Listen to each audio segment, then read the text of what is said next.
الحمد لأہلہ والصلاة علی اہلہا اما بعد۔ مسائل قربانی کا وقت 10 ذی الحجہ سے لے کر 12 ذی الحجہ کے سورج ڈوبنے تک ہے۔ ان 3 دنوں میں سے کسی بھی دن قربانی کر سکتے ہیں، لیکن قربانی کے لیے افضل پہلا دن، پھر دوسرا دن، پھر تیسرا دن ہے۔ فتاوی عالمگیری۔ شہر والوں کے لیے قربانی کب درست ہوگی؟ شہر میں جہاں عید کی نماز واجب ہے، وہاں عید کی نماز کے بعد قربانی کرنا درست ہے۔ عید کی نماز سے پہلے قربانی کرنا درست نہیں ہے۔ فتاوی شامی۔ چھوٹے گاؤں اور دیہات والوں کے لیے قربانی کب درست ہے؟ چھوٹے گاؤں اور دیہات جہاں عید کی نماز واجب نہیں، وہاں 10 ذی الحجہ کی صبح صادق کے فوراً بعد سے قربانی کرنا درست ہے۔ البتہ افضل یہ ہے کہ طلوع آفتاب کے بعد قربانی کرے۔ فتاوی عالمگیری۔ قربانی کی صحت کے لیے شہر میں کسی بھی جگہ نماز عید ہونا کافی ہے۔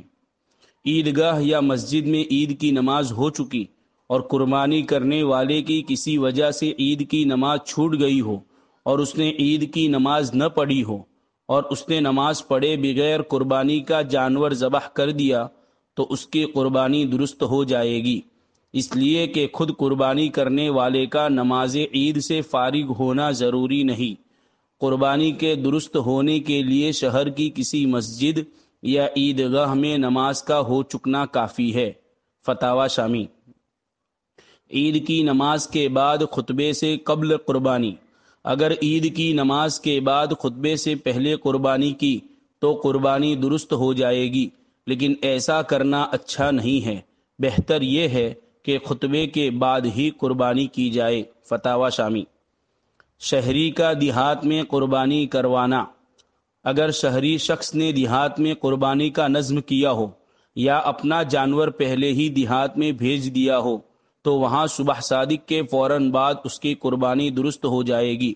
شہر کی نماز عید کا انتظار نہیں کیا جائے گا۔ فتاوی شامی۔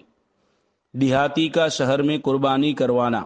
اگر دیہاتی شخص نے شہر میں قربانی کا نظم کیا ہو یا اپنا جانور پہلے ہی شہر میں بھیج دیا ہو تو اس کی قربانی نماز عید سے پہلے جائز نہیں ہے، اگرچہ وہ دیہاتی شہر میں موجود نہ ہو۔ فتاوی شامی۔ سعودیہ میں رہنے والے کا ہندوستان میں قربانی کروانا۔ ایسے شہر سے قربانی کا وکیل بنانا جہاں تاریخ مقدم ہے۔ مثلا سعودیہ کا رہنے والا شخص ہندوستان میں اپنی قربانی کروانے کا نظم کرے تو ایسی صورت میں ہندوستان میں جب تک 10 ذی الحجہ کی صبح صادق نہ ہو اس سے پہلے قربانی درست نہ ہوگی۔ اس صورت میں قربانی کے جانور کی جگہ کا ہی اعتبار کیا جائے گا۔ فتاوی خانیہ۔ ہندوستان میں رہنے والے شخص کا سعودیہ میں قربانی کروانا۔ ایسے شہر سے قربانی کا وکیل بنانا جہاں تاریخ مؤخر ہے۔ مثلا ہندوستان کا کوئی شخص سعودیہ میں اپنی قربانی کا نظم کرے تو ایسی صورت میں جب تک ہندوستان میں 10 ذی الحجہ کی صبح صادق نہ ہو جائے اس وقت تک سعودیہ میں اس کی واجب قربانی ادا نہ ہوگی، کیونکہ قربانی کے مالک پر اس وقت تک قربانی واجب ہی نہیں ہوئی جب تک کہ اس کے یہاں 10 ذی الحجہ کی صبح صادق نہ ہو جائے۔ کتاب المسائل۔ رات میں قربانی کرنا۔ رات میں روشنی کا معقول انتظام ہو تو رات میں یعنی درمیان کی 2 راتوں میں بھی قربانی کر سکتے ہیں۔